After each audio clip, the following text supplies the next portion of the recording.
قال لو شئت لاتخذت عليه أجرا قال هذا فراق بيني وبينك سأنبئك بتأويل ما لم تستطع عليه صبرا أما السفينة فكانت لمساكين يعملون في البحر فأردت أن أعيبه وكان وراءهم ملك يأخذ كل سفينة غصبا وأما الغلام فكان أبواه مؤمنين فخشينا أن يرهقهما طغيانا وكفرا صدق الله العظيم. Assalamualaikum warahmatullahi wabarakatuh.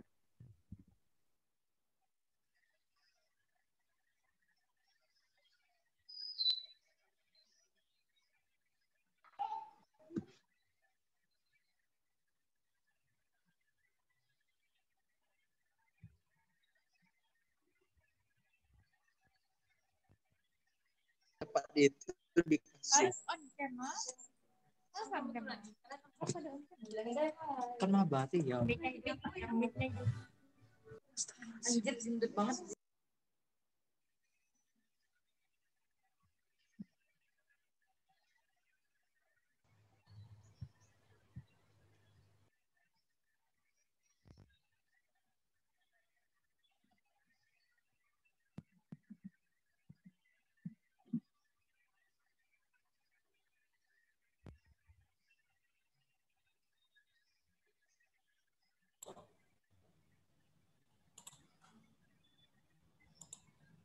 Baiklah, untuk acara selanjutnya adalah penyampaian kata sambutan dari Gubernur BMKM Fakultas Farmasi Universitas Andalas kepada Muhammad Rizky. Waktu dan tempat dipersilakan. Bismillahirrahmanirrahim. Assalamualaikum warahmatullahi wabarakatuh.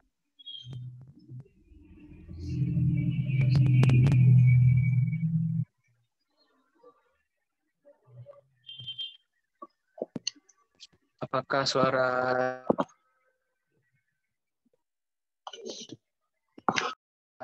Rizky terdengar dengan jelas? Rekan-rekan semua. Macet-macet, Bang.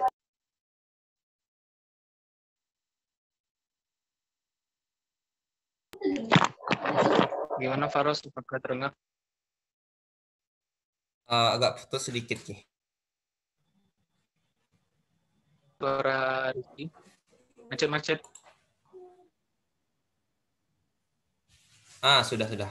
Sudah bagus. Baiklah, mulai aja ya, nggak panjang. Ya. Alhamdulillahirrahmanirrahim. Wassalatu wassalamu ala asyrafil anbiya wal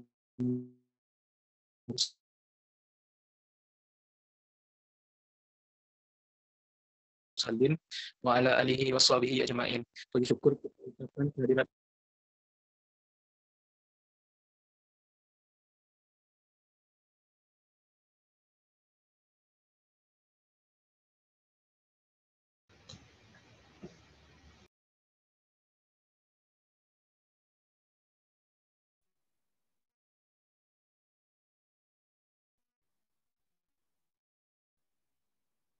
Halo, cek.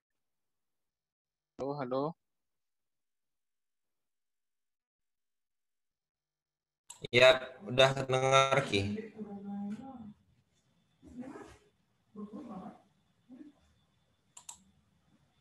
Halo. Halo, Ki. Ya, Sudah, maaf Ki. ya rekan yang terhormat, yaitu pemateri yang akan menyampaikan Nadia dan Hasbi. Selanjutnya yang kami banggakan yaitu KBMF dan mahasiswa baru yang akan mengikuti agenda kita pada siang hari ini. Baiklah, proker ini merupakan proker dari Departemen Internal yang merupakan terobosan baru. Yang ini adalah sharing pengalaman kepada kita semua, baik itu prestasi maupun pengalaman berorganisasi, yang mana kali ini temanya itu tentang berprestasi di kala pandemi.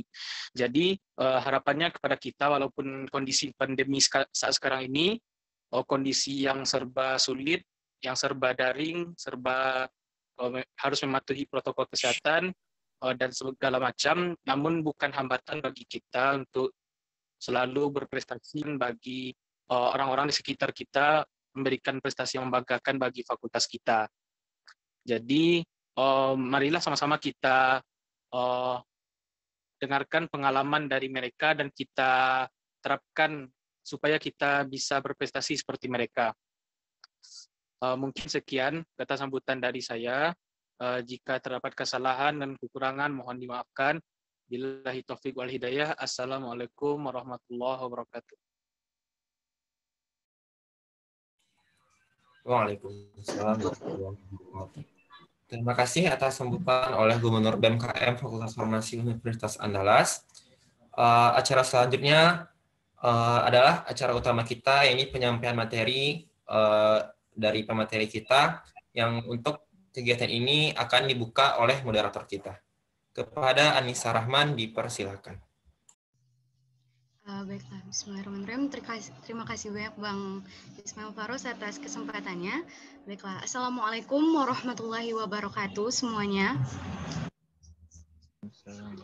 Baiklah, di sini saya sebagai moderator, Anissa Rahman dari Farmasi 2019, insya Allah akan menjadi moderator pada sharing experience kita pada kali ini, yang bertema berprestasi di kala pandemi, dengan tema subtemanya adalah berbagi ilmu, berbagi pengalaman, berbagi tips raih prestasi di kala pandemi, yang saat ini sudah mendatangkan dua pemateri kita yang luar biasa dari kakak dan abang tingkat kita di farmasi, yakni Bang Hasbi Rizmi dan Kak Nadia Fitri Ramadan. Dan mungkin tanpa memperpanjang kata mukadimah lagi nih, langsung saja kita udah pasti nggak sabaran kan, pengen gimana sih tips dan juga triks dari kakak dan abang kita bagaimana bisa untuk meraih prestasi di kala pandemi, di tengah kuliah dan juga praktikum kita yang sangat hektik pada saat ini. Baiklah, kita langsung saja masuk pada pemateri kita yang pertama, yakni Bang Hasbi.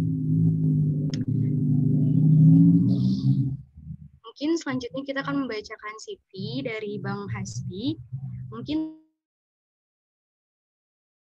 sebelum kita tanya lebih lanjut nih tentang Bang Hasbi ini, kita perlu tahu dulu prestasi dan kegiatan apa aja sih yang udah Bang Hasbi ini raih di kala pandemi ini. Nah, jadi Bang Hasbi ini sudah melakukan berbagai macam kegiatan kemahasiswaan seperti yang teman-teman dan juga semua sudah lihat di sini.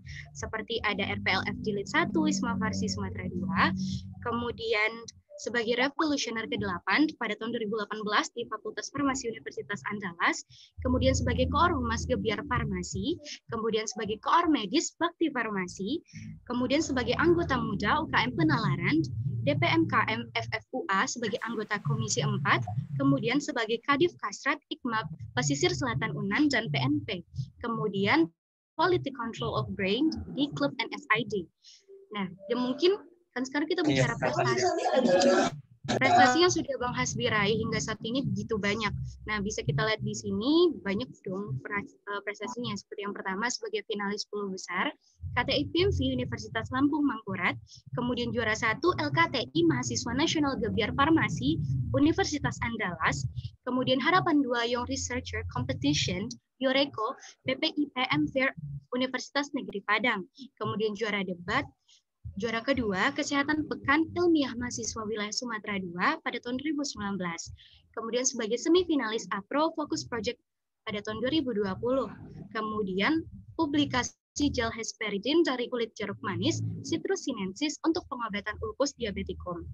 Kemudian ada juara 1 LKTI Mahasiswa Nasional Gebiar Farmasi Universitas Andalas. Kemudian juara 3 LKTI, Mahasiswa Nasional Gebiar Farmasi Universitas Andalas. Kemudian lulus didanai PKM, yakni Program Kreativitas Mahasiswa pada tahun 2020. Kemudian juara 2, Videografi Nasional, Nursing of Andalas Competition pada tahun 2020. Kemudian semifinalis LKTIN Moce pada tahun 2020 Universitas Bengkulu. Nah, seperti yang udah kita lihat nih, banyak banget prestasi dan juga karya-karya yang sudah Bang Hasbi buat di sini. Tentu kita semua penasaran tips and triknya. Jadi tanpa menunggu lebih lama lagi, langsung saja kita masuk kepada materi yang akan disampaikan oleh pemateri kita yang pertama, yakni Bang Hasbi. Kepada Bang Hasbi, waktu dan tempat dipersilahkan. Baiklah, bismillahirrahmanirrahim. Assalamualaikum warahmatullahi wabarakatuh, rekan-rekan semuanya. Waalaikumsalam warahmatullahi wabarakatuh. Terima kasih atas waktunya dan telah mempercayakan Hasbi untuk menjadi pemateri dalam sharing hearing experience kali ini. Sebelumnya saya mengucapkan terima kasih yang sangat mendalam lah karena sudah mempercayakan, dan juga rasa gimana ya, yang tadi disebutin dalam CV itu sebenarnya bukan apa-apa sih, dan itu nggak ada niatan sama sekali sebenarnya untuk bikin itu, karena takutnya nanti apa ya, ya itulah intinya gimana ya, itu semua hanya sekedar pampangan di CV kan gitu. Pasti yang lebih bermanfaat itu adalah pengalaman atau apa yang diperoleh dari itu kan, bukan ditulis kayak juara satunya ini itu, tapi kayak apa sih yang kita dapat dari kita lakuin itu gitu. Sebelumnya yang terhormat juga Ketua DPM, kemudian Gubernur BMKM Fakultas Farmasi UNAN, dan juga seluruh rekan-rekan yang telah hadir dan menyempatkan waktunya untuk kegiatan kali ini. Boleh mungkin di share screen materinya, kita langsung aja. Atau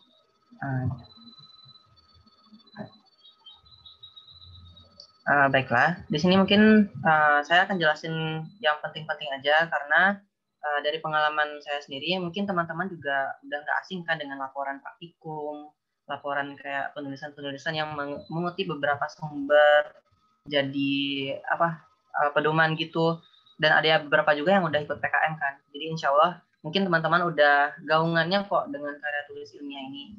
Boleh di next. Jadi sebelumnya, apa sih sebenarnya karya tulis ilmiah itu? Boleh di next sepertinya.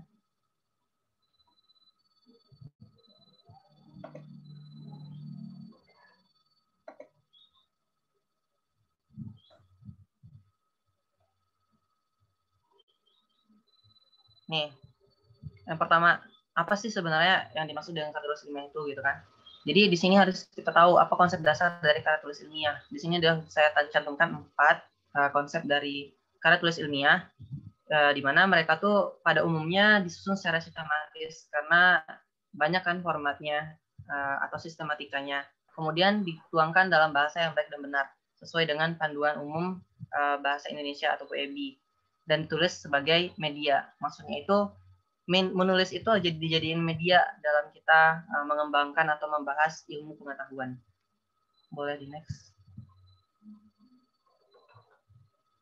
Kalau menurut saya sih yang ini nih teman-teman bisa baca sendirilah sebenarnya kan.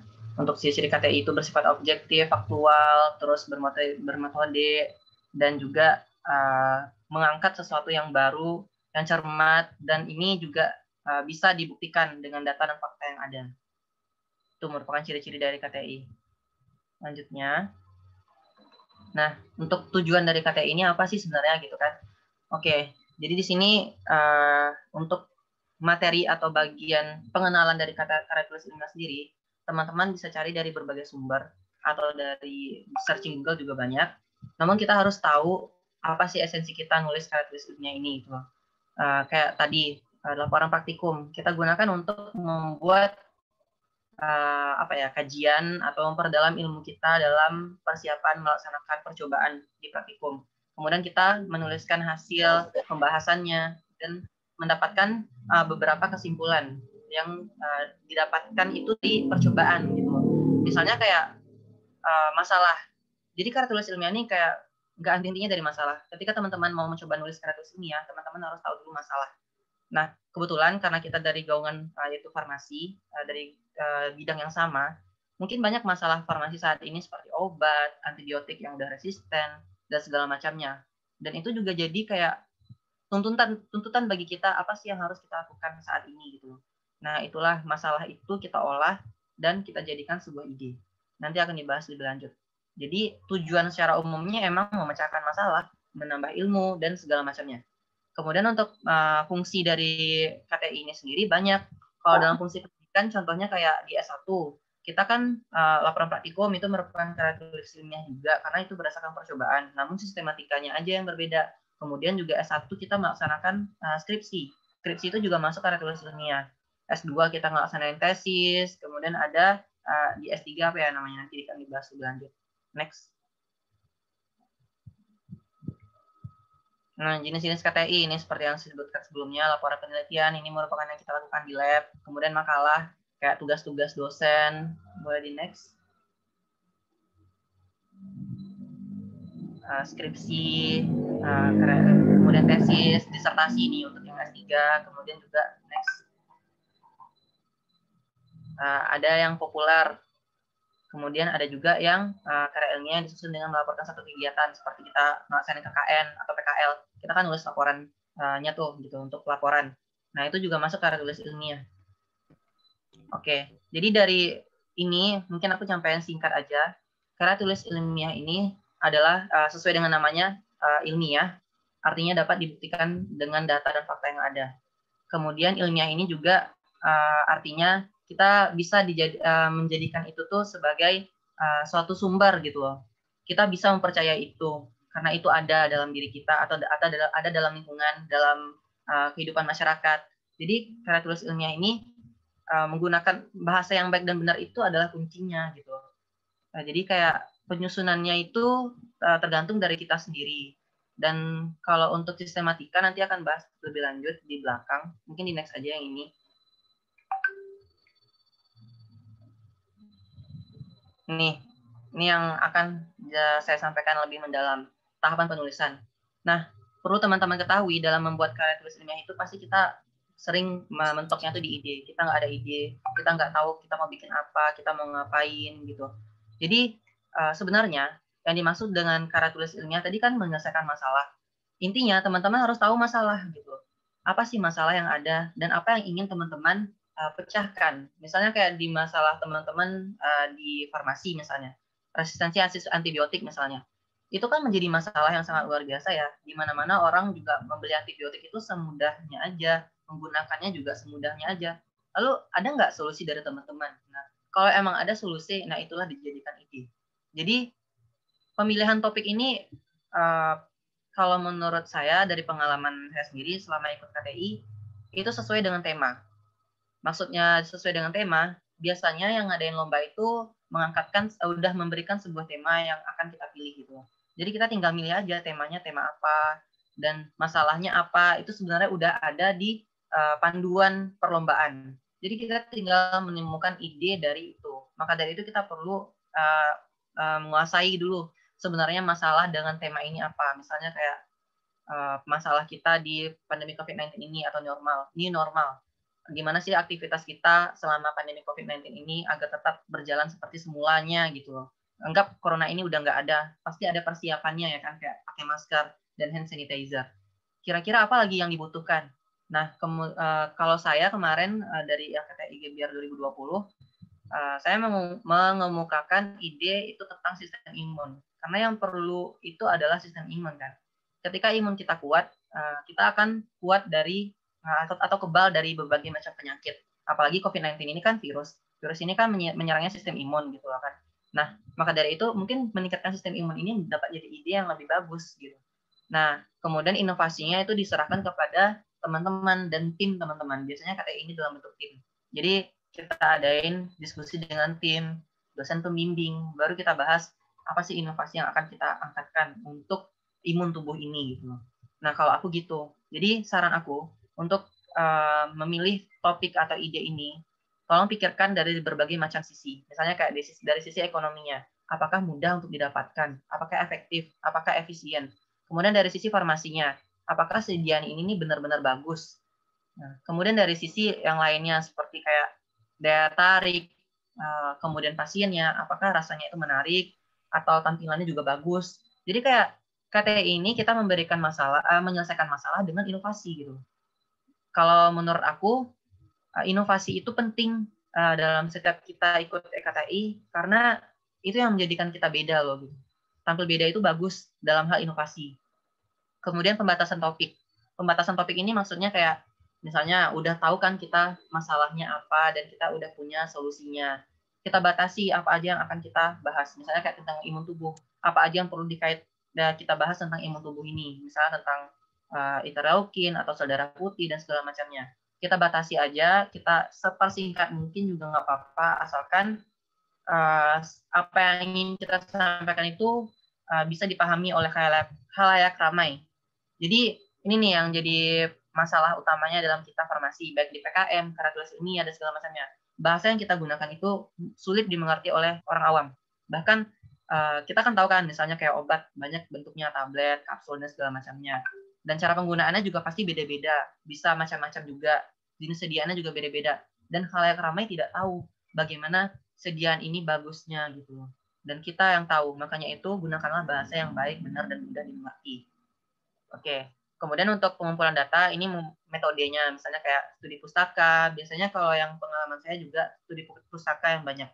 Saya kalau untuk eksperimen belum pernah sama sekali. Mungkin di PKM kemarin eksperimen, cuma karena COVID-19 kita kembali ke studi literatur. Kemudian juga observasi, ini menyebarkan angket. Kita disuruh bikin kuesioner-kuesioner gitu.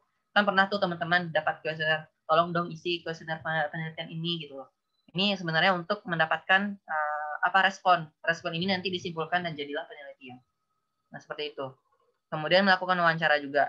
Ini juga bagian dari observasi sih sebenarnya. Jadi observasi itu ada dua, ada yang wawancara, ada yang dengan angket. Angket itu juga ada dua, angket terbuka dan tertutup. Jadi kayak metode-metode ini mungkin bisa teman-teman lebih lanjut cari gitu. Next.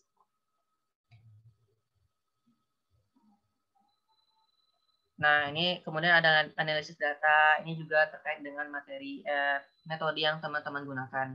Sebenarnya ini kayak bisa sih teman-teman baca dan searching sendiri. Mungkin nggak perlu kita bahas lebih lanjut tentang ini. Boleh di next lagi.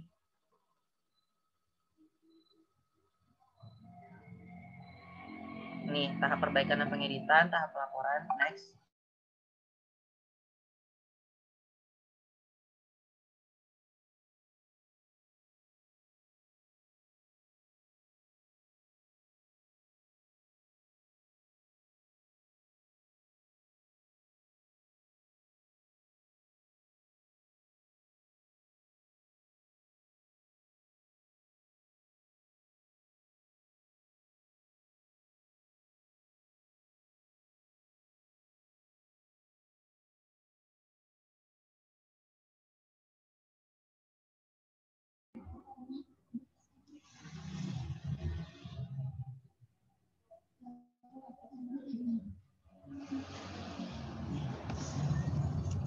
Oke, maaf rekan-rekan tadi HP-nya jatuh jadi dengannya mati.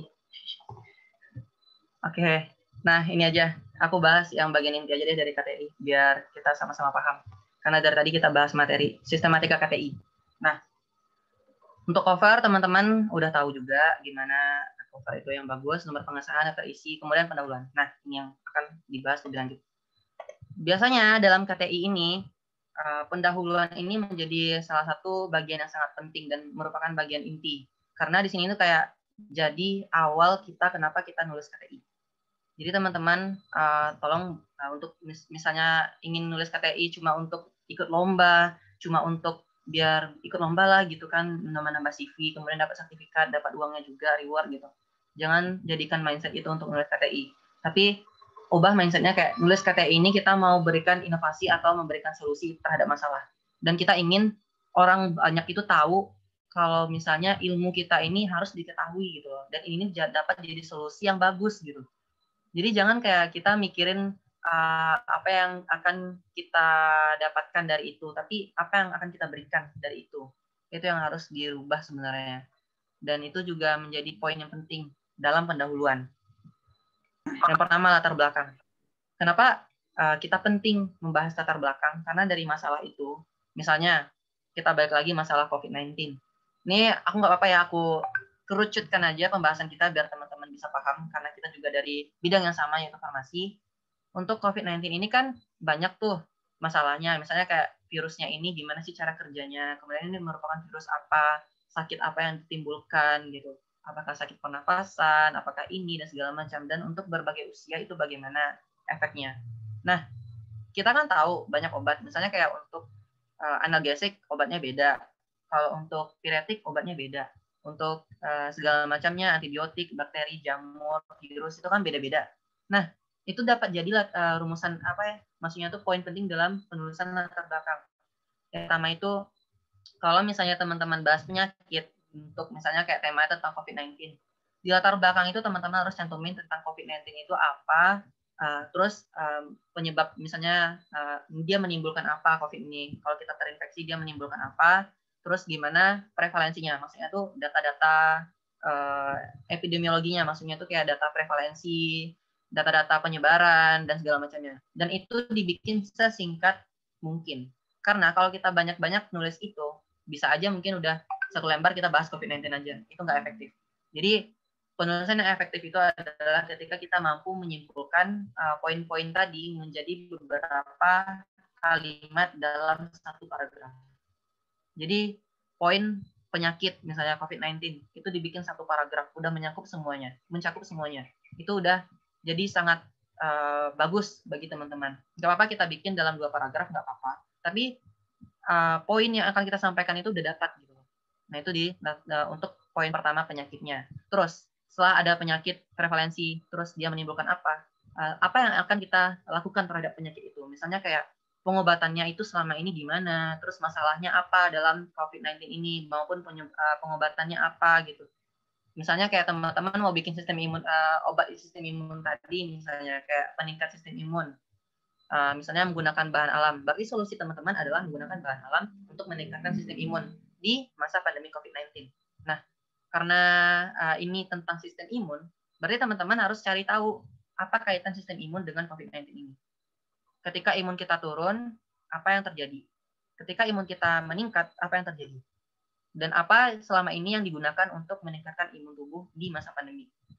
Nah, kalau menggunakan bahan alam apa yang akan kita gunakan? Apa kandungannya? Terus apa khasiatnya untuk COVID ini? Jadi simple gitu loh. Yang kita poin yang akan kita sampaikan itu dapat, tinggal menggunakan bahasa yang baik dan benar aja lagi. Itu loh, di latar belakang. Kemudian rumusan masalah. Di latar belakang juga misalnya kayak kalau misalnya kalian bikin sediaan, misalnya bikin gel atau bikin tablet atau bikin apalah gitu sediaannya, teman-teman harus bisa mikir sediaan ini apakah bisa dikonsumsi oleh semua orang. Misalnya kayak untuk pasien yang sulit menelan kan nggak mungkin kita kasih tablet. Untuk pasien yang juga sulit nggak punya gigi atau nggak bisa ngunyah, nggak mungkin kan kita kasih permen karet. Nah gitu. Jadi pilihlah sediaan yang benar-benar bisa digunakan oleh semua kalangan pasien dan juga memberikan efek yang kuat. Nah, gitu. Jadi kayak kita mengkajinya itu dalam dan kita poin yang akan kita sampaikan itu juga dapat loh teman-teman gitu. Itu yang harus teman-teman pikirkan ketika teman-teman membuat inovasi. Apakah inovasi teman-teman ini bisa dipakai ke depannya atau inovasi ini sebenarnya udah ada tapi cuma sedikit dimodifikasi aja gitu agar lebih baik. Nah, itu sebenarnya gitu yang akan kita berikan di latar belakang ini. Kemudian yang kedua itu rumusan masalah. Rumusan masalah ini dapat kita simpulkan dari latar belakang. Misalnya kayak tadi kan udah ada masalah pengobatannya. Misalnya pengobatan untuk COVID-19 ini belum efektif dan justru kayak meningkatkan sistem imun menjadi pilihan yang sangat baik. Lalu bikin di rumusan masalahnya. Apakah dengan meningkatkan sistem imun ini dapat menjadi jadi lebih baik ketika daripada menggunakan obat. Jadi kayak itu adalah perbandingan gitu loh. Kayak kalau kita menggunakan bahan alam, apakah bahan alam itu bisa digunakan untuk meningkatkan sistem imun di masa pandemi? Kemudian kalau misalnya kita bikin sediaan, apakah bahan alam ini bisa dibuat menjadi sediaan ini, diformulasi dari jadi sediaan ini? Kemudian gimana mekanisme kerja dari obat ini untuk sistem kekebalan tubuh.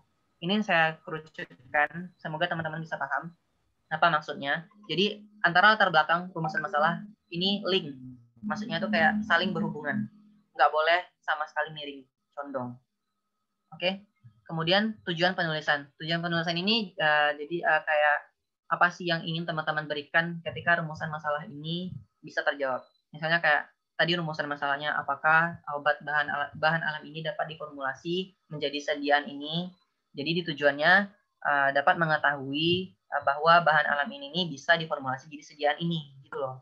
Kemudian rumusan masalah yang kedua, misalnya kayak apakah formulasi ini efektif untuk meningkatkan sistem imun tubuh. Nah, di tujuannya teman-teman bisa buat kita dapat mengetahui bahwasanya sediaan ini yang mengandung ini gitu, mengandung bahan alam ini ternyata bisa meningkatkan sistem imun tubuh. Nah, kemudian untuk manfaat juga apa sih manfaat yang akan teman-teman dapatkan? Nah, ini dikaji dari beberapa sisi. Misalnya kayak manfaat bagi diri teman-teman sendiri itu apa? Makanya tadi aku tanya mindset kalian bikin KTI ini apa gitu. Kalau misalnya manfaatnya di kalian cuma untuk menambah prestasi, mungkin bisa diubah lagi lah, ditambah maksudnya. Prestasi itu memang penting juga, tapi kayak kalau misalnya sekedar untuk menambah CV, dapatkan penghargaan, itu kayak pendek kali nggak sih? Kenapa nggak kita ikut KTI ini untuk menjadi orang yang menjadi pencetus? Karena teman-teman nggak mau tuh dapat gelar profesor gitu. Kan jadi pencetus itu kan dapat gelar profesor. Coba pikirnya itu kayak kita ingin memajukan farmasi di Indonesia ini dengan ini gitu. Kemudian biasanya di pendahuluan ini juga ada hipotesa sih sebenarnya. Hipotesa ini kayak anggapan atau umpamanya misalnya hipotesa positif dan negatif. Hipotesa positif itu ketika kayak ternyata inovasi kita ini berguna. Kalau hipotesa negatif ternyata inovasi kita ini tidak berguna gitu loh. Mungkin singkatnya gitu. Kemudian untuk landasan teori ini sebenarnya sama kayak teman-teman bikin laporan, kan udah ada tuh pendahuluan, kemudian teorinya kan dari berbagai sumber, dari berbagai jurnal, dan tips untuk pembuatan landasan teori latar belakang yang menggunakan sumber ini, ketika teman-teman mengutip sumber, tolong dirubah kata-katanya, jangan dikopas stok itu aja. Apalagi misalnya kayak jurnal Indonesia, kan bahasanya bahasa Indonesia, tinggal kopas aja. Nah, kalau kita gunakan jurnal internasional, otomatis kita mentranslatekan sendiri, kita masih bisa ngubahnya pakai bahasa sendiri kita. Jadi kayak plagiatnya itu nggak terdeteksi. Jadi saran saya, kalau untuk KTI ini, pakailah jurnal internasional. Karena banyak manfaatnya. Di samping teman-teman nambah kosakata, teman-teman juga jadi mudah ngerti, teman-teman juga kecil dari kata plagiat. Karena teman-teman bisa ngolah itu.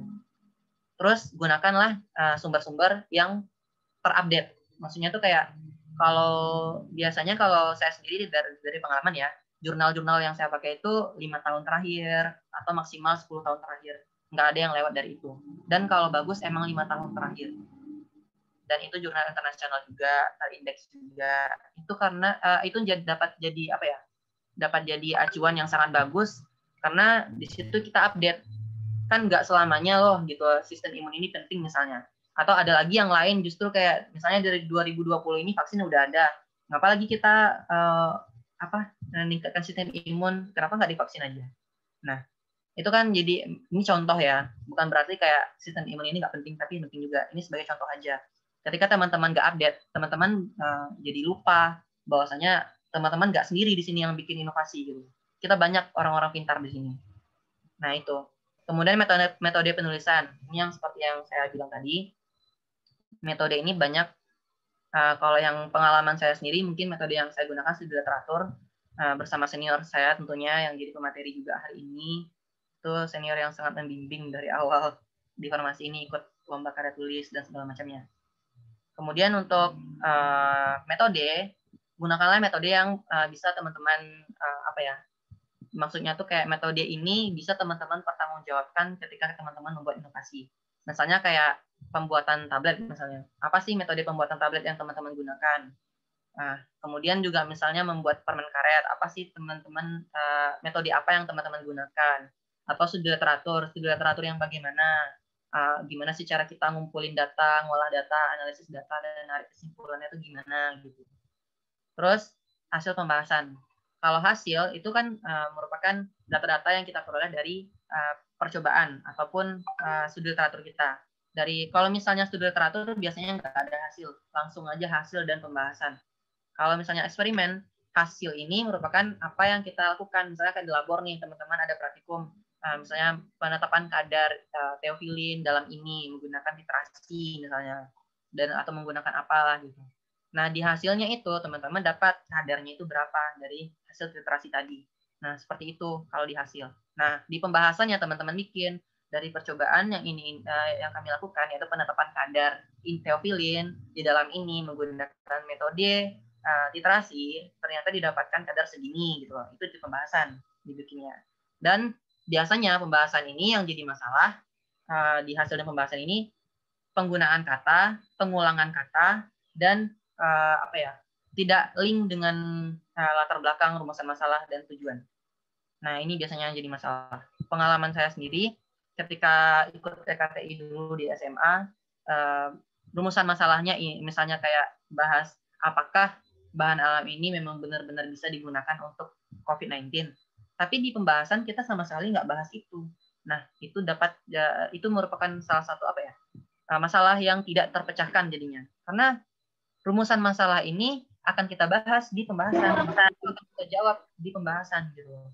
Jadi hasil pembahasan ini akan menjawab rumusan masalah teman-teman, akan menjawab semua masalah, akan menjawab semua percobaan yang teman-teman lakukan. Inovasi teman-teman, apapun yang teman-teman lakukan ataupun ide teman-teman akan dibahas di pembahasan ini dengan baik dan benar. Ketika tujuan, manfaat, rumusan masalah yang paling penting dan metodenya tidak sesuai dengan hasil dan pembahasan, maka teman-teman sudah gagal dalam poin tersebut. Nah, itu sih. Jadi, kalau untuk maksimal halamannya, biasanya kalau dari pengalaman, untuk latar belakang paling banyak itu 2 halaman.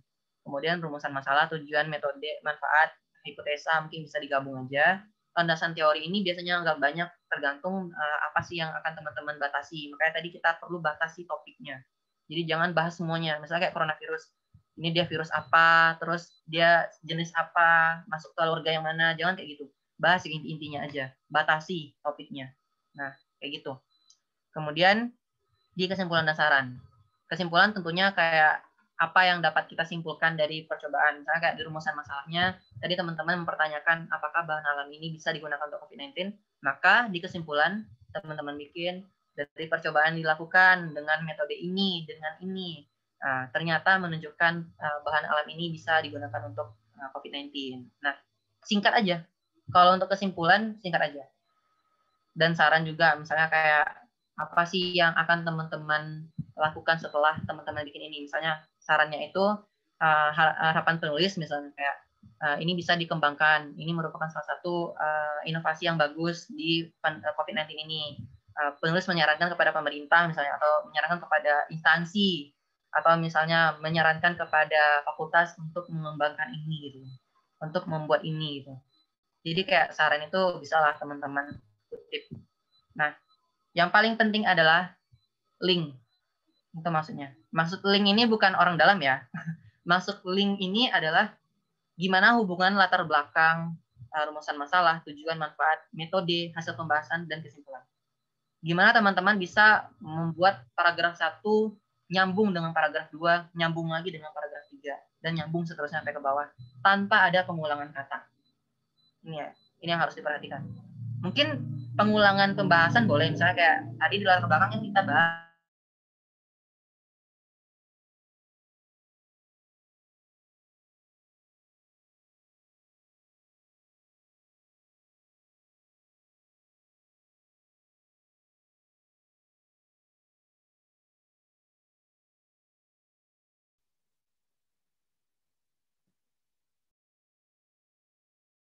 virus ini merupakan virus yang dapat menyebar melalui ini segala macam. Jadi jangan minimalisir lah pengulangan kata dan pengulangan pembahasan, karena itu dapat menjadi teman-teman jadinya kayak putar balik arah gitu loh. Ngerti kan? Ketika poin ini sudah dibahas, teman-teman bahas lagi di sini, jadi kayak boros, teman-teman buang-buang halaman, capek-capek bikin, ternyata udah dibikin di awal gitu loh. Jadi kayak usahakan pembahasan yang teman-teman bikin itu adalah pembahasan yang sesuai dan tidak mengulang. Nah itu. Dan daftar pustaka, ini tadi yang udah saya sampaikan, gunakanlah sumber-sumber jurnal internasional, terus 5 tahun terakhir, dan juga bisa dipertanggungjawabkan. Nggak sembarang jurnal juga, maksudnya kayak kalau bisa dapat jurnal Elsevier bagus, Sains Direct kan ada gitu kan. Gunanya dosen pembimbing juga di KTI ini kan ada nih, misalnya dosen pembimbing. Gunanya dosen pembimbing juga biasanya memberikan kita sumber-sumber sih, biasanya gitu. Jadi kalau misalnya teman-teman tertarik untuk nulis KTI, saya sarankan teman-teman ubah pola pikir dulu apa yang akan teman-teman lakukan dengan KTI. Maksudnya itu apa yang akan teman-teman dapatkan dan berikan. Utamakan apa yang teman-teman berikan. Karena tujuan dari kita nulis karya tulis ilmiah ini adalah menginformasikan kepada semua orang bahwasanya apa yang akan kita inovasikan, apa yang akan kita munculkan, apa yang akan kita ungkapkan, itu tuh bisa dipahami oleh semua orang. Jadi, ketika teman-teman bikin KTI ini, teman-teman harus paham akan itu. Nah, gimana sih cara kita menyampaikannya biar bisa dimengerti oleh orang lain? Nah, itu menggunakan pola bahasa yang baik dan benar. Maka dari itu kita juga mempunyai pedoman, PUEB kan. Nah, jadi PUEB ini harus teman-teman jadikan acuan banget lah. Jangan sampai penulisan tadi kayak misalnya dalam satu kalimat udah ada kata dan. Ternyata kita masih ingin menggunakan kata dan ini. Nah, itu kan nggak boleh. Kan misalnya dalam satu kalimat bisa gunakan kata dan serta. Kan itu juga dalam kata penghubung gitu misalnya. Jadi kayak segala hal yang kecil-kecil kayak gini, ini menjadi poin yang sangat besar juga. Biasanya dalam karya tulis ilmiah, poin nilainya itu kalau dalam lomba ya, yang dari pengalaman saya, penulisan itu adalah poin yang sangat besar. Apalagi di saat ini kan kita pandemi nih, biasanya kan kebanyakan daring. Otomatis kan kita sudah teratur lah kebanyakan. Jadi bahasa dan pola kata teman-teman itu akan diperhatikan baik-baik, dan itu akan jadi poin besar. Bisa jadi poinnya itu 60% atau jadi poinnya 50%. Kemudian selebihnya persen yang lainnya itu dari presentasi. Kalau misalnya teman-teman lulus ke final, biasanya kan nanti dipresentasikan. Nah, ya udah berarti teman-teman sampaikan apa yang akan teman-teman sampaikan. Jadi inti-intinya saja. Jadi berdasarkan pengalaman, teman-teman kalau bikin KTI, gunakanlah bahasa yang baik dan benar dan bisa dimengerti oleh semua orang, walaupun dia nggak jurusan farmasi, tapi kita bikin dia bisa ngerti dengan tulisan ini. Jadi kayak gitu.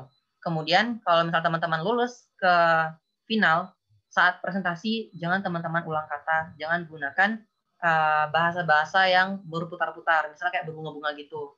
Nah, jadi misalnya kayak gini nih yang berbunga, contohnya itu kayak pada saat COVID-19 ini kami telah menemukan solusi bahwasanya meningkatkan sistem imun merupakan salah satu atau pilihan yang sangat baik dan ini bisa dipertimbangkan. Nah, itu kan kayak boros sekali kan katanya. Kenapa nggak singkat aja? Dari penelitian yang dari studi literatur yang kami lakukan, ternyata bahan alam ini bisa bermanfaat untuk COVID-19. Nah, gimana mekanismenya? Nah, itu jadi kayak kalimatnya itu simpel, tapi mudah dimengerti dan sesuai dengan panduan PUEB. Jadi seperti itu. Mungkin kalau dari aku tips dan triknya juga, ini sebagai penutup aja ya, karena kita terbatas waktu juga. Kalau teman-teman nanti ada yang mau ditanyain di belakang juga boleh hubungi chat saya atau DM IG juga boleh. Terserah nanti mau di mana diskusinya. Tips dan triknya, kalau untuk nemuin ide, usahakan teman-teman perbanyak diskusi dan perbanyak cari informasi. Itu kalau untuk ide. Kemudian kalau untuk nulis, usahakan teman-teman oret-oret dulu, maksudnya itu kayak coret-coret dulu lah di kertas apa yang akan teman-teman bikin, apa yang akan teman-teman sampaikan. Seperti yang aku bilang tadi kan, di latar belakang penyakitnya apa, penyebabnya apa, terus ini gimana prevalensinya, terus apa solusinya, pengobatannya gimana, itu kan poin-poin tuh. Nah, teman-teman catat-catat aja gitu. Nah, itu salah satu cara kita biar kita tuh semangat untuk nulis juga. Kemudian setelah teman-teman bisa untuk mencatat poin-poin itu, maka teman-teman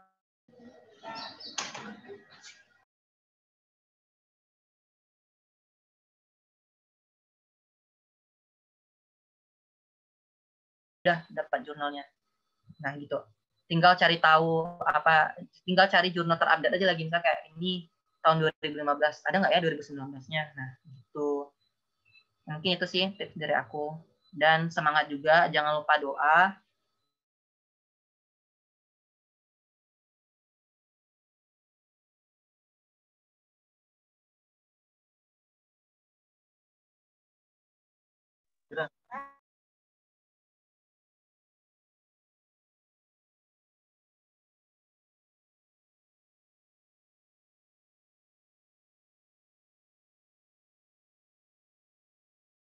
Kelebihan dan kekurangannya. Jadi jangan di pertandingan itu kita mikirin kayak, oh kita juara nih, kita menang. Atau enggak lah kita bakalan kalah. Enggak, jangan mikirin itu. Tapi coba bandingkan diri teman dengan orang lain. Ya, nggak apa-apa. Nggak selamanya membanding-bandingkan diri dengan orang lain itu salah. Tapi jadikan itu untuk pelajaran jadi lebih baik ke depannya. Itu sih tips dan trik dari aku. Mungkin demikian yang dapat aku sampaikan. Lebih dan kurangnya aku mohon maaf kalau misalnya kayak bosan gitu penyampaian aku mohon maaf juga. Sekian, terima kasih. Assalamualaikum warahmatullahi wabarakatuh. Waalaikumsalam warahmatullahi wabarakatuh. Terima kasih banyak kepada Bang Hasbi yang sudah menyampaikan materi kepada kita semua untuk menambah wawasan kita mengenai LKTI. Dan juga mungkin dari rekan-rekan semua nih yang masih pengen ada yang mau ditanyakan kepada Bang Hasbi, gak hanya sebatas LKTI kok, mungkin bisa nanya tentang pengalaman, tips and trick yang lain, boleh silakan ditanyakan. Jadi aku izin dulu untuk menyampaikan bagaimana proses dalam penanyaannya. Jadi teman-teman bisa chat dulu di kolom chat room Zoom, izin bertanya, dan nanti aku akan sebut namanya, dan kemudian setelah dipersilahkan, silakan untuk bertanya. Sekian. Nah, mungkin kepada teman-teman yang ingin bertanya, silakan chat di room Zoom dulu.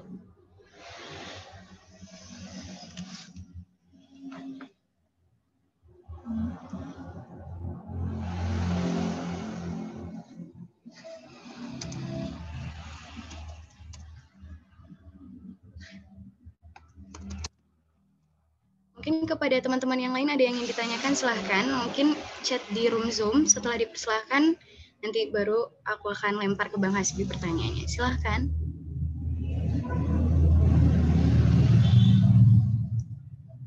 Iya teman-teman, jangan malu untuk bertanya.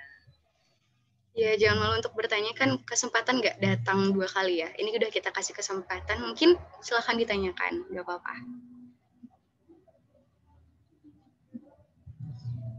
Baik Bang, mungkin ada masuk pertanyaan pertama dari partisipan Fitri, namanya di sini, izin bertanya, gitu, bagaimana cara menghilangkan rasa malas?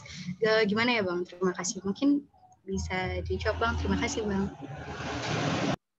Oke, terima kasih pertanyaannya. Oke, gimana caranya menghilangkan rasa malas? Jadi pertanyaannya umum ya, rasa malas yang gimana nih maksudnya gitu. Kalau misalnya kayak malas, mungkin aku juga ada malas-malasnya kok. Justru kayak banyak malasnya, malas kuliah, malas bikin laporan, malas bikin tugas.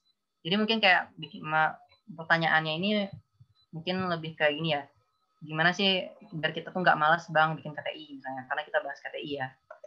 Jadi kalau dari aku sih biasanya ketika aku mau bikin KTI atau mau ikut lomba KTI, biasanya aku tuh keliling-keliling nggak jelas. Maksudnya tuh kayak misalnya kalau kita masih offline nih, aku tuh bakalan sering menyendiri kayak pergi sendiri, misalnya ke labor ini, datang ke sini, tahu-taunya nanti udah di lantai 2, lantai 3. Nah, itu tuh aku mikirin atau nyari-nyari juga dan dengar percakapan orang. Jadi kayak saat kita melakukan aktivitas, kita bisa mendapatkan ide gitu. Jadi kalau misalnya malas, nggak mungkin kan kita malas jalan untuk ke fakultas. Misalnya kayak kita lagi mau pergi kuliah jam segini. Kalau teman-teman malas mau pergi kuliah, ya berarti teman-teman udah rugi dong. Jadi kesimpulannya kalau aku ketika aku melakukan aktivitas, aku akan mencari aktivitas yang double, triple, bahkan banyaklah aktivitasnya yang akan aku lakukan. Misalnya kayak sekarang kan lagi ngasih materi untuk KTI. Nah sekarang aku juga chatan sama yang lain gitu. Jadi kayak ketika aku melakukan aktivitas, aku sebisa mungkin membagi diri melakukan aktivitas yang banyak. Jadi ketika aku malas, ya udah malasnya gitu aja. Ya udah malas-malasan. Ada waktunya malas, ada waktunya kita beraktivitas. Jadi cara untuk menghilangkan malas yang paling efektif itu adalah sholat ngaji. Itu paling efektif. Itu sih. Baik, terima kasih banyak Bang Hasbi atas jawabannya. Yang mungkin apakah dari Fitri, apakah sudah terjawab? Mungkin silahkan di-unmute gitu terlebih dahulu, silahkan.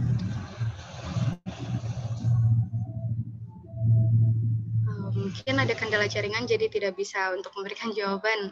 Mungkin kepada teman-teman yang lain nih, kalau masih, oh ya silahkan. Mungkin kepada ada teman-teman yang lain nih, kalau ingin bertanya, mungkin silahkan izin bertanya di kolom chat. Nanti akan aku silahkan, kemudian teman-teman silahkan unmute dan tanyakan secara langsung kepada Bang Hasbi. Mungkin kita satu pertanyaan lagi yang Bang, karena terkendala waktu juga, mungkin silahkan. Baiklah, kita masuk kepada pertanyaan kedua di sini dari Hafiza Fitri dari angkatan 2020. Mungkin dipersilakan Hafiza untuk bertanya.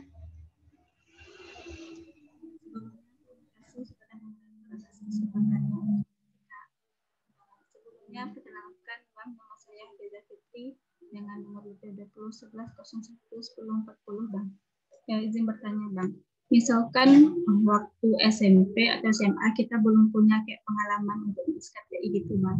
Namun pas waktu kuliah sekarang ini kita ingin ikut seperti lomba atau lomba dan lain sebagainya kan Bang. Nah, namun di mindset kita tuh udah ada kayak pesimis gitu Bang, karena kita melihat teman-teman kita tuh udah ada pengalaman waktu SMP atau pas SMA gitu Bang. Apakah motivasi Abang terhadap misalnya ada orang yang bermindset seperti itu Bang? Terima kasih Bang. Oke, sama-sama Fitri, Hafiza, ingat Fitri lagi. Oke, pertanyaannya sangat bagus ya Hafiza. Oke, mungkin untuk poin pertama jawaban dari pertanyaan Hafiza, ketika kita mau, kita lakukan. Jangan sekedar mau aja, tapi lakukan. Itu yang pertama. Kemudian yang kedua, ketika Hafiza udah tahu siapa teman yang udah berpengalaman di bidang itu, Hafiza dekatin dia, ajak dia. Justru kayak bisa jadi dia lagi nunggu orang lain buat ngajak dia juga. Kayak aku misalnya kayak kadang aku pengen ikut KTI tapi nggak ada yang ngajak. Ketika teman-teman ada yang ngajak, aku jadi mau lagi gitu. Dan kadang aku juga lagi nyari-nyari orang buat ikut KTI. Nah seperti itu. Ketika Hafiza udah tahu orang yang berpengalaman, dekatin dia, ajak dia, belajar dari dia. Dan nanti pemateri kita yang kedua itu Kak Nadia itu senior aku juga. Aku yang deketin dia malah, dan dia juga yang nyari aku untuk ikut lomba, untuk dia ngajarin aku juga segala macamnya. Jadi nanti kalau misalnya untuk lebih bagusnya kita bisa tanyakan ke Kak Nadia gitu. Kemudian motivasinya juga seperti yang dibilang tadi gitu. Kita mau bikin KTI atau ikut lomba ini mau apa? Gitu. Kalau misalnya sekedar untuk mendapatkan prestasi, ya mungkin ubah lagi lah mindsetnya gitu. Atau emang iya motivasi yang paling besar itu kan ketika ikut lomba kan kita memenangkan kompetisi dan mendapatkan prestasi kan. Jadi gimana caranya kita tuh bisa mewujudkan prestasi itu. Jadi nggak sekedar mau, tapi lakukan. Terus kalau misalnya udah ada teman yang bisa, belajar dari dia, tanya-tanya sama dia, bahkan ikut setim sama dia. Nah gitu. Jadi ambil apa yang bisa kamu ambil dari dia gitu. Sama kayak aku juga, aku banyak nyuri ilmu dari Kak Nadia nih. Sorry ya Kak. Gitu sih. Baiklah, silakan Hafiza, apakah pertanyaan sudah terjawab? Baik Bang, terima kasih atas jawabannya. Terima kasih kepada Hafiza Fitri yang sudah bertanya. Dan mungkin Bang, karena terkendala waktu juga, jadi kita mungkin sesi tanya jawab dan diskusinya kita hentikan sampai di sini dulu. Sekali lagi kita ucapkan terima kasih banyak kepada Bang Hasbi yang sudah menyampaikan materi dan berbagi pengalaman serta tips and trick kepada kita semua. Kemudian selanjutnya, terima kasih Bang. Kemudian selanjutnya kita bisa lanjut nih mungkin ke pemateri kedua kita dan juga salah satu mentor juga mungkin bagi Bang Hasbi di formasi kali ini. Dan pemateri kedua selanjutnya adalah Kak Nadia Fitri. Nah, seperti sebelumnya, sebelum kita lebih lanjut dengan pemateri dan juga diskusi dengan Kak Nadia, mungkin alangkah lebih baiknya kita kenal lebih jauh dengan Kak Nadia. Mungkin Pertama kita akan menyampaikan terlebih dahulu kurikulum Virtae dari Kak Nadia. Kak Nadia Fitri Rahmawati. Nah, jadi banyak banget nih pengalaman yang udah dilalui oleh Kak Nadia, seperti jadi asisten lab pada kimia organik, kemudian di analisis fisikokimia, dan juga pada kimia farmasetikal. Dan juga saat ini tentu Kak Nadia ini merupakan salah satu senior tingkat kita di farmasi, yang saat ini pada angkatan 2017.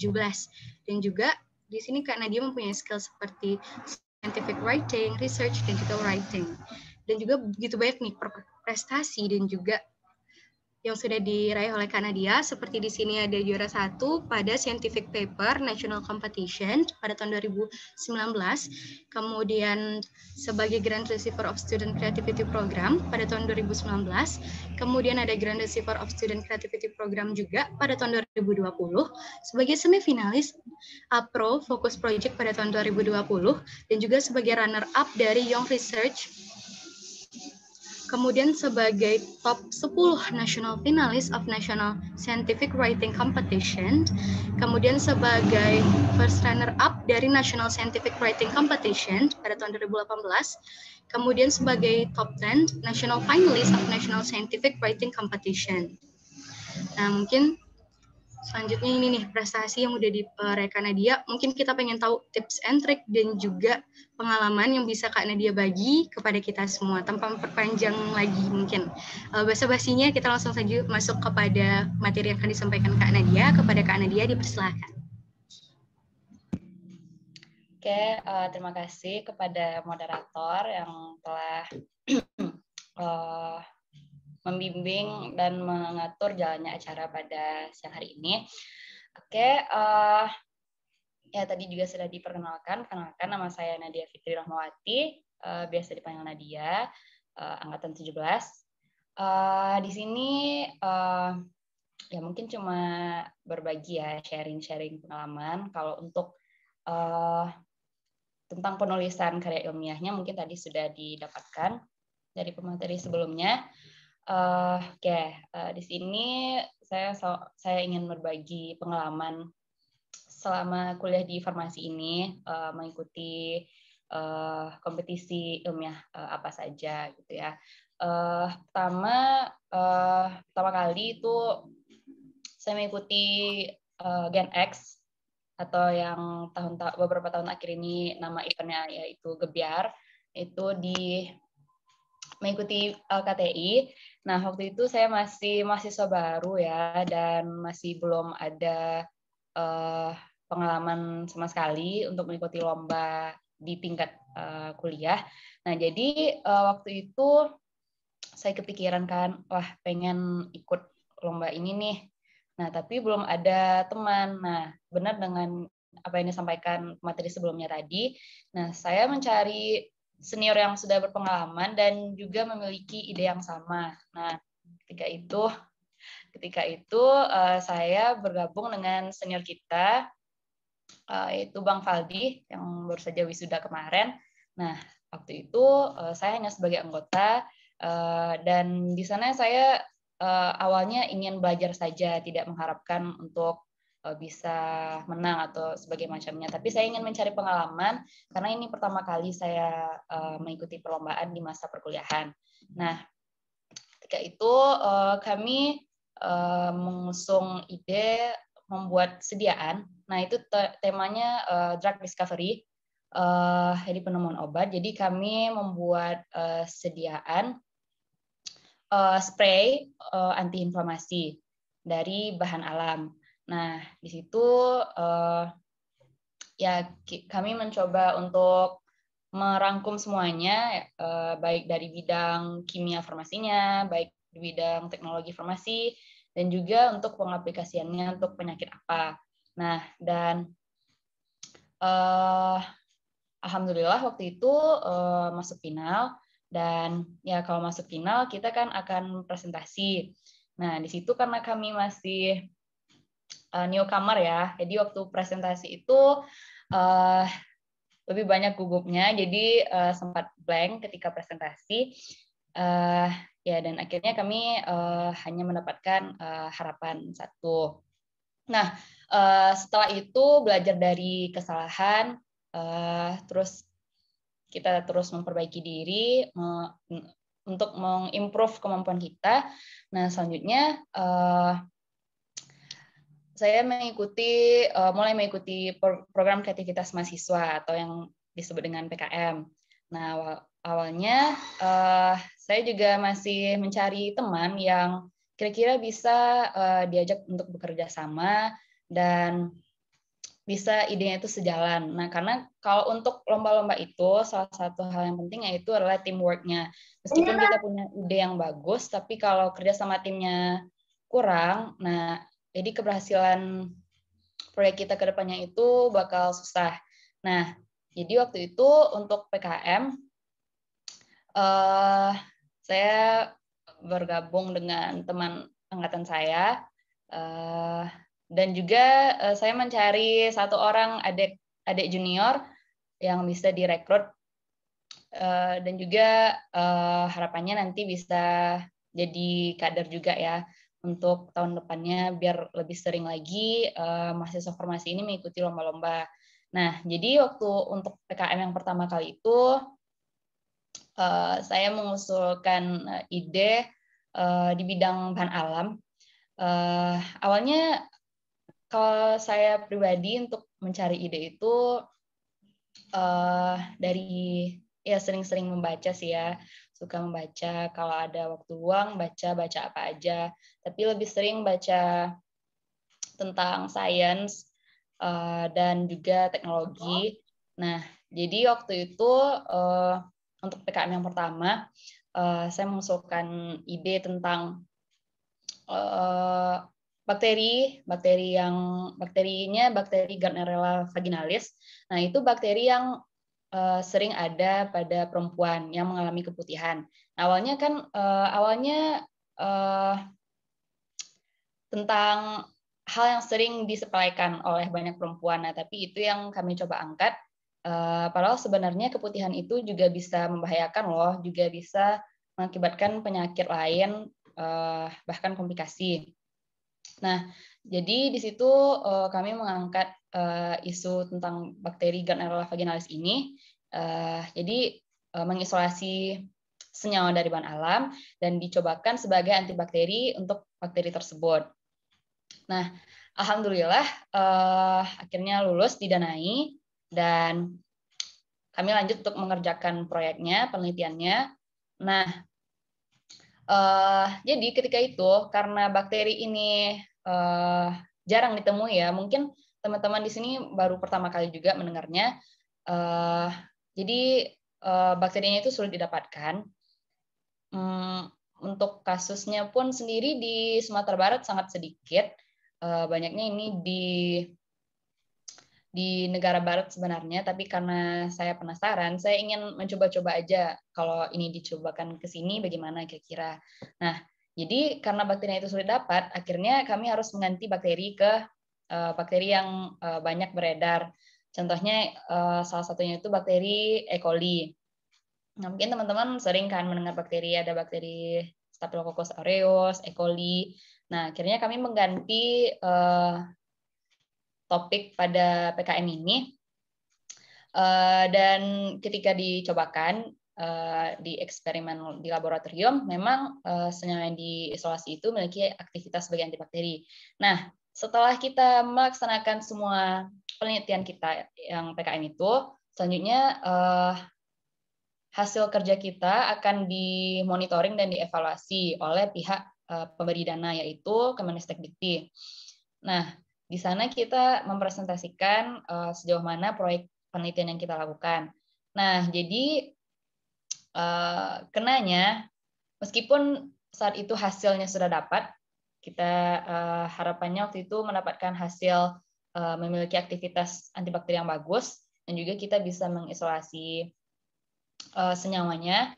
Nah, tapi karena perubahan topik pada penelitian, nah, itu menjadi salah satu poin yang bisa menyebabkan kita tuh nggak bisa lanjut ke depannya. Meskipun hasilnya sudah ada, tapi karena ada perubahan dalam hal administratif seperti itu, ya itu bisa jadi poin untuk kita nggak lanjut ke tahap selanjutnya, yaitu PIMNAS.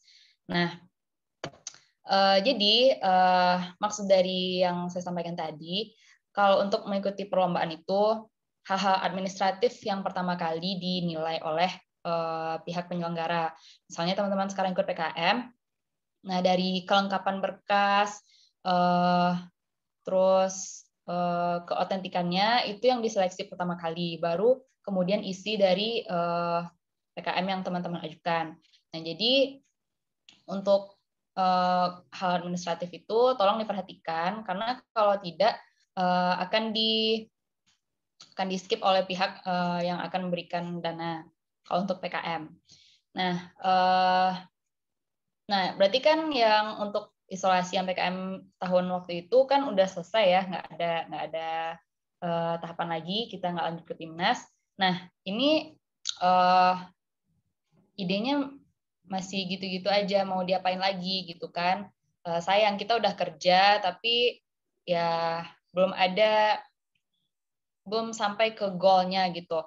Nah, jadi yang isolasi yang bakteri tadi itu kami ikutkan lagi ke sebuah perlombaan. Perlombaannya itu perlombaan peneliti muda nasional. Nah, di situ kami membawa ide yang PKM ini tadi dilombakan, dan akhirnya alhamdulillah mendapat juara juga. Nah, jadi kalau teman-teman punya ide dan itu hasilnya belum mencapai sasaran kita, itu jangan dibuang dulu. Jadi simpan idenya, kita perbaiki, kita improve, dan bisa kita ikutkan lagi untuk perlombaan berikutnya. Maupun kalau kita mau melakukannya, bisa kita lakukan untuk penelitian selanjutnya. Nah, misalnya teman-teman nih punya atau melakukan penelitian, tapi hasilnya tidak ada, jangan dibuang dulu, tetap disimpan. Terus kira-kira dipikirkan apa sih penyebab kekurangannya, penyebab kesalahannya. Nah, diperbaiki dan kita cobakan lagi untuk mengikuti tahapan selanjutnya. Terus, itu tahun 2018 ya. Terus untuk tahun berikutnya, karena PKM ini yang tahun sebelumnya belum lulus ya ke PIMNAS, dan ya kita belajar lagi, berusaha lagi, dan mencoba untuk mengikuti PKM lagi pada tahun 2019. Nah, pada tahun 2019 ini tema topik yang diusung yaitu membuat sediaan permen karet, tapi permen karetnya itu ditujukan untuk pengobatan, mengandung ekstrak dari beberapa tanaman. Nah, tujuannya kalau permen karet kan di rongga mulut aja ya, tujuannya untuk mengatasi karies gigi. Nah, ya kami daftarkan untuk PKM, terus alhamdulillah didanai lagi. Nah, berhubung ketika pengumuman didanai itu pandemi sudah mulai menyebar di Indonesia, nah jadi PKM yang permen karet itu tidak bisa dilaksanakan di laboratorium. Akhirnya dialihkan menjadi review literatur. Nah, mungkin teman-teman kalau melihat jurnal itu ada dua, ada yang eksperimental, ada yang literatur review. Nah, kalau eksperimental itu biasanya itu memang hasil dari penelitian yang dilakukan oleh penulis. Nah, itu yang dipublikasikan. Nah, kalau literatur review itu kita mereview beberapa artikel yang berkaitan dengan topik yang kita usung, kemudian dirangkum secara sistematis untuk menjadi suatu artikel. Nah, jadi yang untuk permen karet kemarin itu kami membuat dalam bentuk literatur review. Nah, sebenarnya mungkin ada yang beranggapan kalau menulis literatur review itu gampang ya, karena cuma mengumpulkan sumber-sumber, terus digabung jadi satu kesatuan. Nah, sebenarnya untuk menulis review itu lebih susah ya, lebih mudah kita menulis hasil yang kita lakukan sendiri seperti eksperimental. Karena kalau literatur review itu kita harus merangkum semua penelitian yang telah dilakukan tentang topik yang kita ajukan tadi.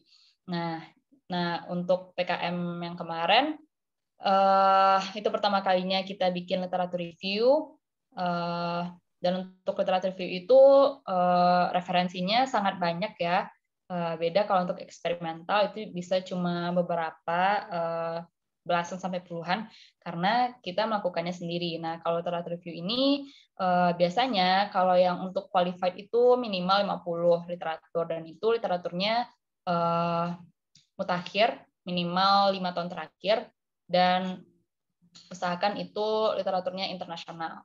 Nah, akhirnya ketika dimonitoring lagi dan kita juga belum berkesempatan untuk pergi ke PIMNAS, dan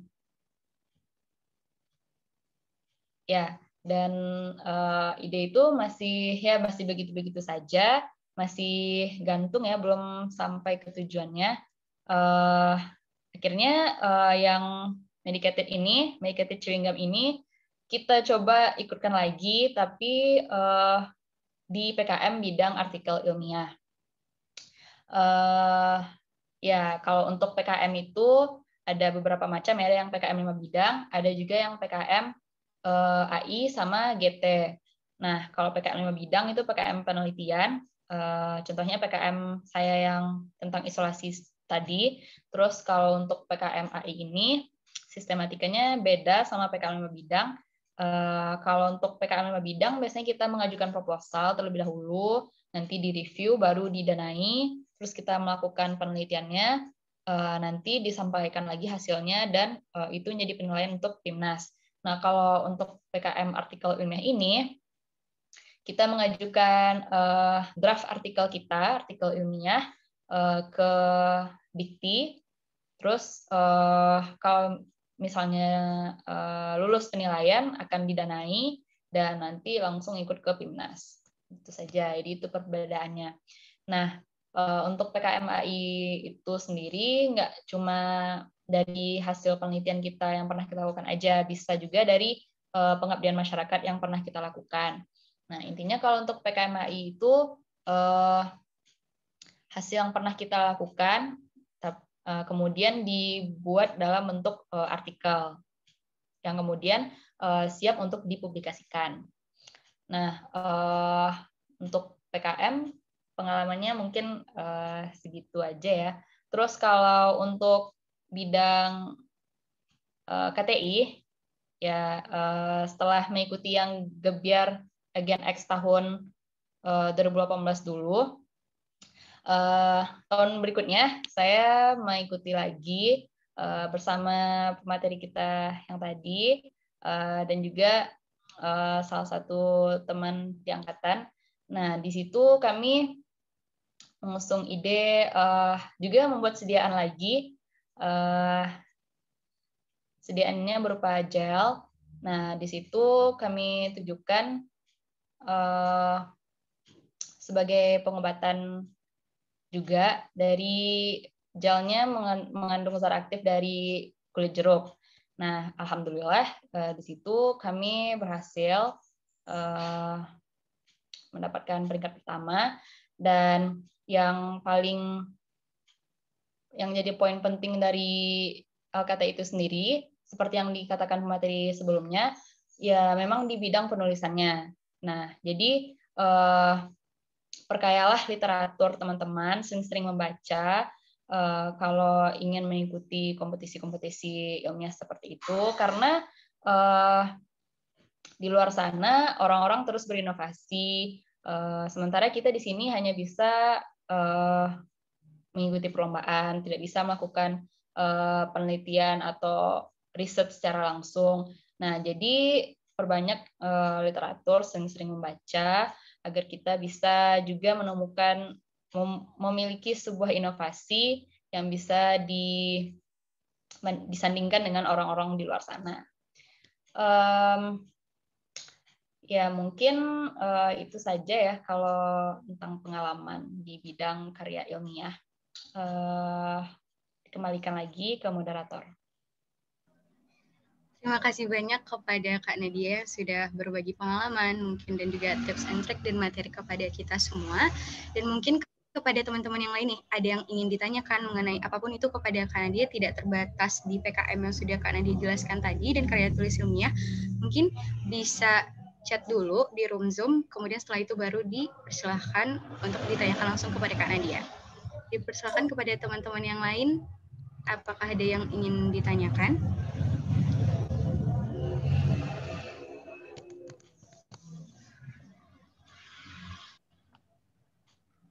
Silakan teman-teman mungkin bisa tulis namanya dulu, terus BP, kemudian izin bertanya, kemudian disampaikan lagi kepada Kak Nadia pertanyaannya. Dipersilahkan.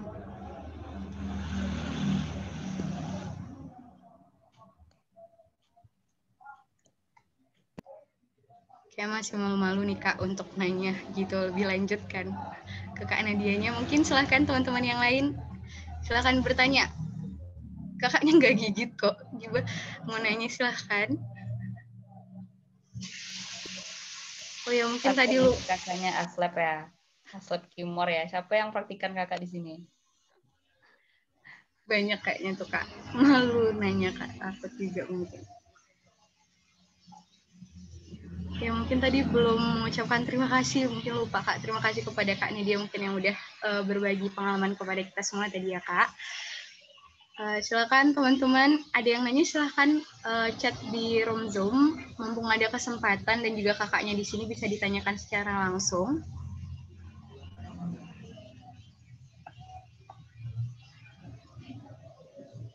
Ayo teman-teman bertanya, Kak Nadia itu keren loh. Iya, ayo silakan, gak usah malu-malu, kita tanya aja melewati room Zoom.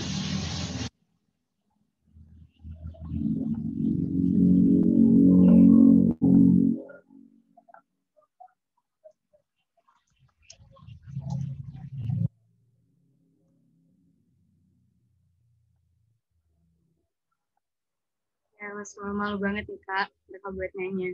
Kalau gitu, oh ya kalau mungkin malu untuk ngechat di room Zoom, teman-teman mungkin bisa raise hand. Nanti aku persilahkan untuk bertanya dan di-unmute setelah itu ditanyakan langsung kepada Kak Nadia. Mungkin kalau malu nih ngechat di room kelihatan sama yang lain kan, mungkin raise hand dulu nggak apa-apa.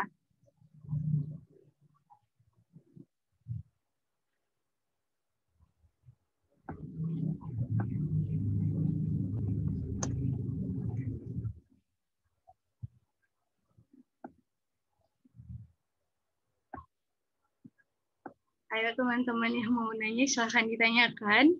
Mumpung kita masih ada waktu di sini juga ada kesempatan, silahkan untuk ditanyakan.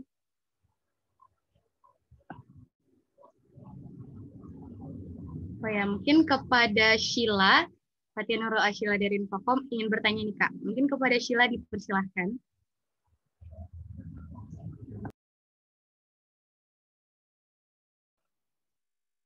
Assalamualaikum warahmatullahi wabarakatuh.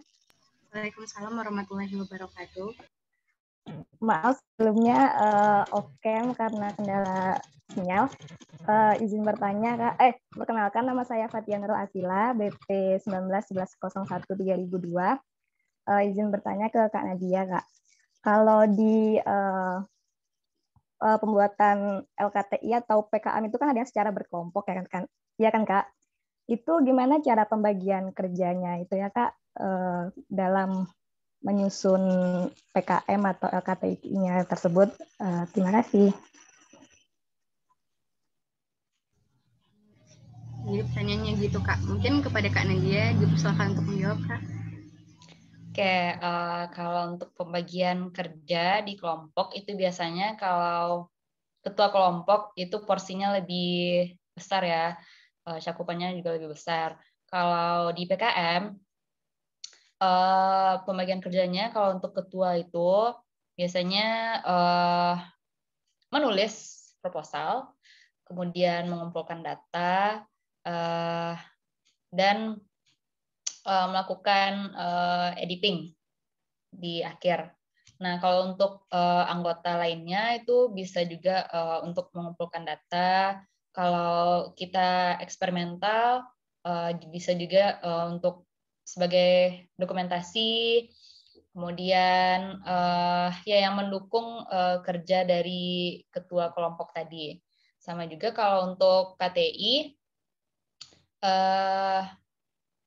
karena karya tulis ilmiah itu biasanya studi literatur ya, tidak eksperimental, berarti kita harus banyak mencari literatur. Nah, di situ biasanya bagi kerja aja, tergantung misalnya topik kita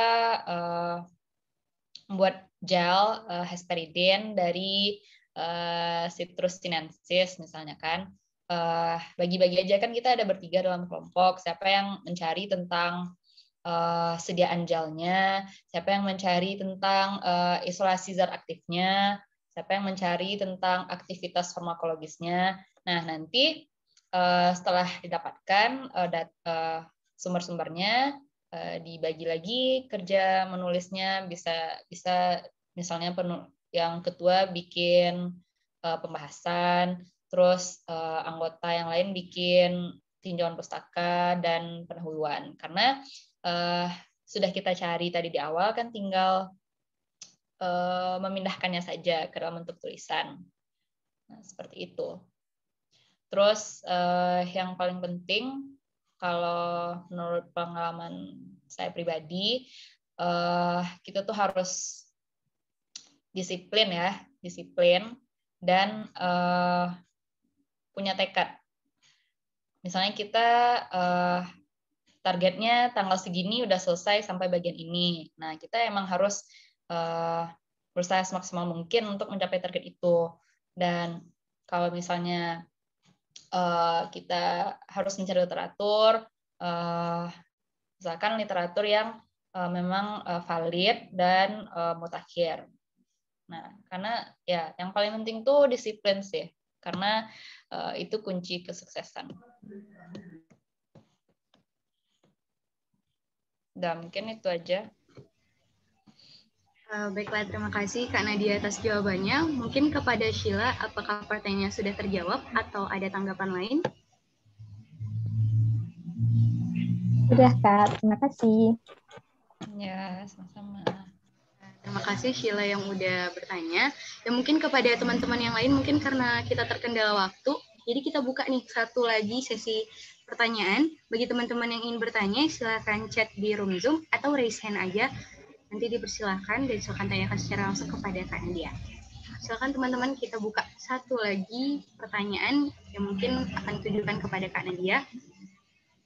Silakan.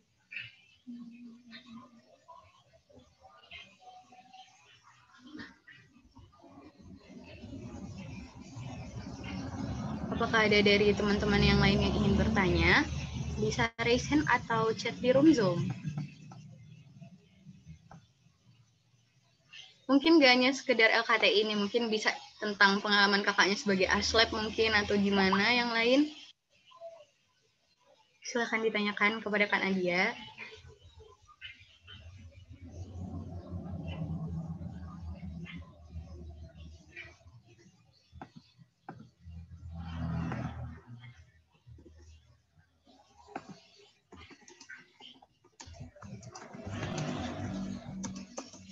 Apa ada lagi teman-teman yang ingin bertanya kepada Kak Nadia?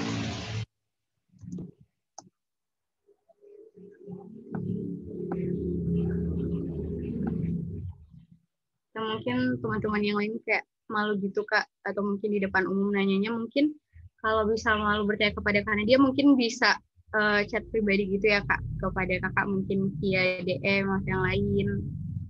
Ya, boleh. Kalau mau untuk bertanya kepada Kak Nadia. Baiklah Kak, sepertinya mungkin nggak ada lagi yang ingin bertanya, mungkin malu-malu nih Kak, atau pengen secara private aja nanti sama Kak Nadia nanyanya. Baiklah Kak, mungkin sampai di sini gitu penyampaian materi dan juga diskusi dari pemateri kita yang kedua yang luar biasa, yaitu dari Kak Nadia. Dan di sini kita ucapkan terima kasih yang sebesar-besarnya kepada Kak Nadia dan juga kepada Bang Hasbi tadi yang sudah menyampaikan materi, pengalaman, serta tips and trick meraih prestasi di kala pandemi kepada kita semua. Terima kasih banyak atas waktunya, Kak. Ya, mungkin terima kasih. Dan mungkin sesi penyampaian materi dan juga diskusi tanya jawab kita pada sharing experience kali ini mungkin berakhir sampai di sini. Dan juga di sini saya sebagai moderator, mohon maaf apabila ada kesalahan atau mungkin penyampaian yang masih terbata-bata ataupun mohon dimaafkan kepada semuanya. Wabillahi taufiq wal hidayah. Wassalamualaikum warahmatullahi wabarakatuh. Selanjutnya dikembalikan kepada MC. Oke, baik. Terima kasih kepada moderator serta pemateri yang sangat luar biasa. Saya udah memberikan materi mengenai KTI dan prestasi-prestasi lainnya. Mudah-mudahan harapan dari kegiatan ini adalah rekan-rekan, teman-teman maupun kakak-kakak dapat prestasi ini. Ya walaupun kita rasakan di kala pandemi ini segala sesuatu itu kita lakukan dari rumah kan, walaupun untuk praktikum mungkin sebagian ada yang di Padang, tapi yang Faros rasakan mungkin juga sebagian teman rasakan ya. Kuliah di rumah ini dan kegiatan lainnya itu yang dilakukan secara online itu identik dengan mager, malas gerak kan, karena ya gitu kan. Mudah-mudahan dengan adanya kegiatan ini, walaupun di rumah aja, walaupun ya cuma tatap muka secara virtual kayak gini, dapat memotivasi teman-teman, adik-adik, kakak-kakak untuk lebih giat lagi berprestasi sebagai mahasiswa. Karena kalau harus ketahui kalau prestasi ini bukan hanya untuk kita.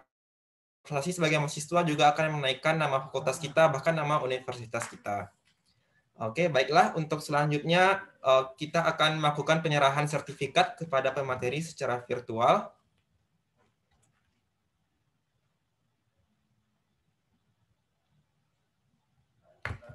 Oke, baik.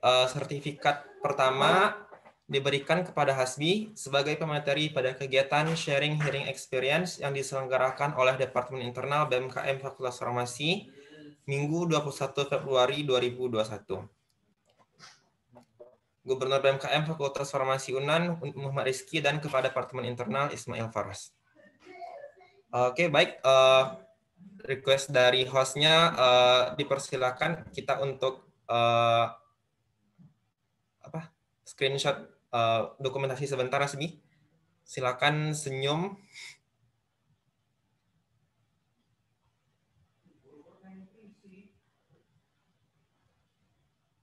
Oke, apakah sudah host?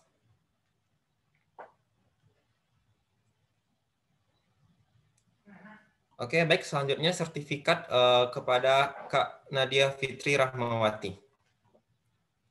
Juga sebagai pemateri pada kegiatan Sharing Hearing Experience kali ini.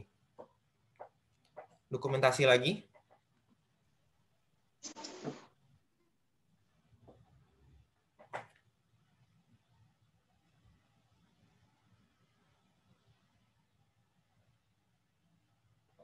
Baik, apakah sudah selesai, host?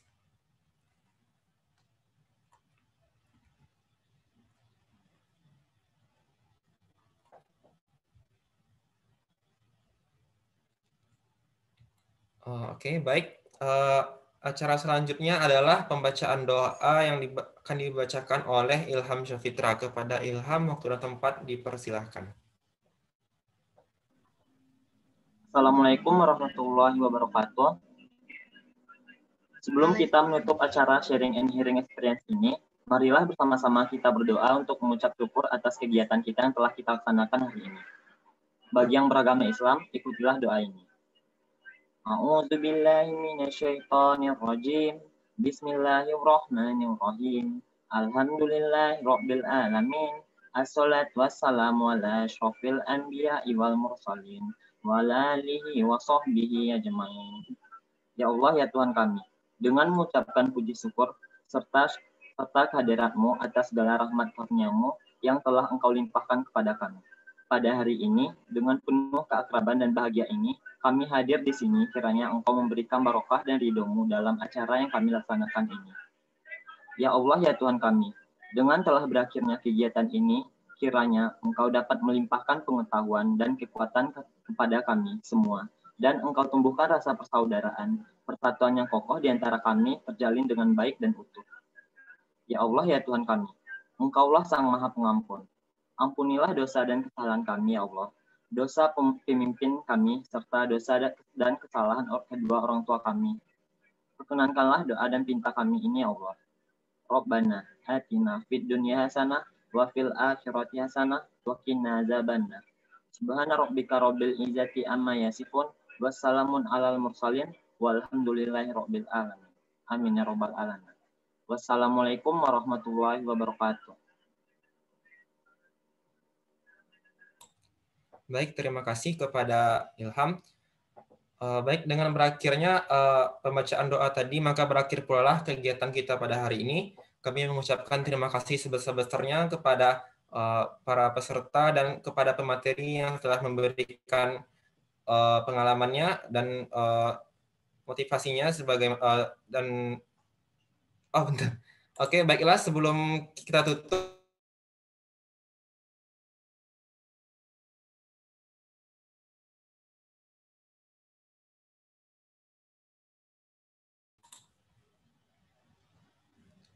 foto bersama. Host, mungkin spotlight-nya bisa dihilangkan dulu dari saya.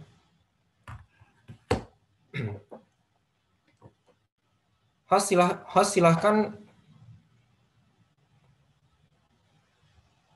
Oke, baik, kepada rekan-rekan dan teman-teman serta adik, silahkan untuk on cam dulu sebelum kita dokumentasi.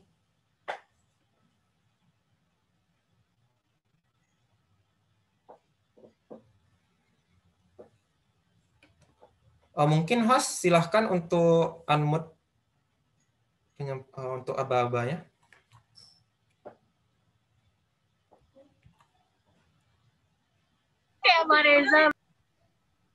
Oke, sebelum di SS buat foto bersama, mungkin masih banyak yang belum on cam. Pada teman-teman, silakan on cam.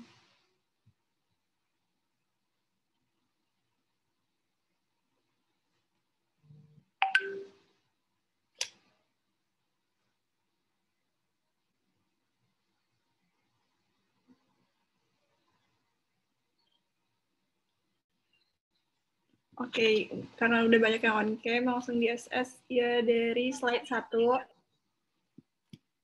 1, 2, 3, senyum. Slide 2. Tuh. 1, 2, 3, senyum. Selanjutnya slide 3. 1, 2, 3, senyum. Terus slide 4. 1, 2, 3, senyum.